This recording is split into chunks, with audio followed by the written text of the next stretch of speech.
সবার আগে বিমানবন্দর থেকে বেরোলেন মেহেদী হাসান মিরাজ, তার সাথে সিনিয়র অ্যাসিস্ট্যান্ট কোচ মোহাম্মদ সালাউদ্দিনকে দেখা গেলেও মিরাজই সবার আগে বিমানবন্দর থেকে বের হয়েছেন এবং এমন অবস্থা ছিল তার মুখের দিকে তাকানোই দায় ছিল, সেটা আপনারা দেখতেই পাচ্ছেন।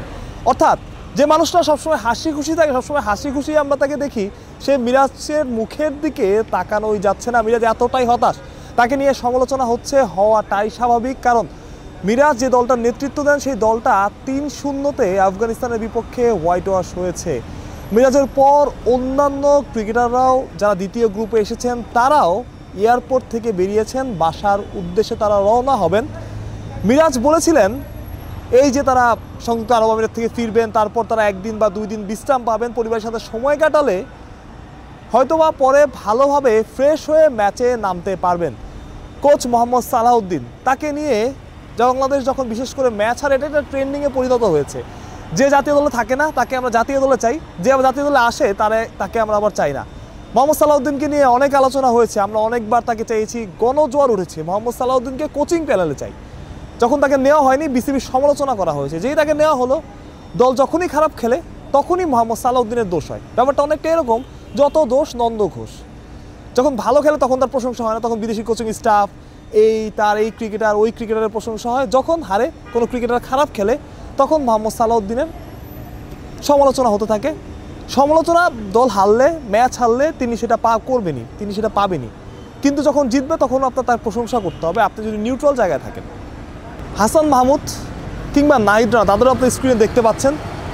নাহিদ রানার কথা বলতে হয়, নাহিদ রানা অনেক জোরে বল করেন, অনেক পেসে বল করেন, কিন্তু তার কাছ থেকে যেটা প্রত্যাশা সেটা এখনও তিনি ডেলিভার করতে পারেন নাই। তার যে ন্যাচারাল গতি সেটাই আছে, বাড়তি স্কিল যে যোগ করার প্রয়োজন সেটা নাহিদ রানা করেন নাই। নাহিদ রানা যেরকম হতাশ, তার মুখ থেকে বোঝা যাচ্ছে দীর্ঘ ভ্রমণে একটা ক্লান্তি আছে, তেমনি তাকে নিয়ে বাংলাদেশ ক্রিকেটের যে সমর্থক আছেন, বিশ্লেষক আছেন, সবাই আসলে হতাশ।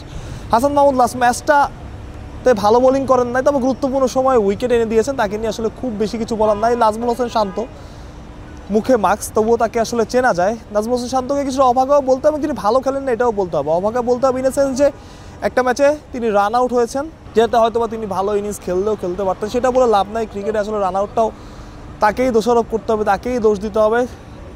এই সামনে যে ওয়েস্ট ইন্ডিজ সিরিজ আছে সেটা আসলে অগ্নি পরীক্ষা তার জন্য।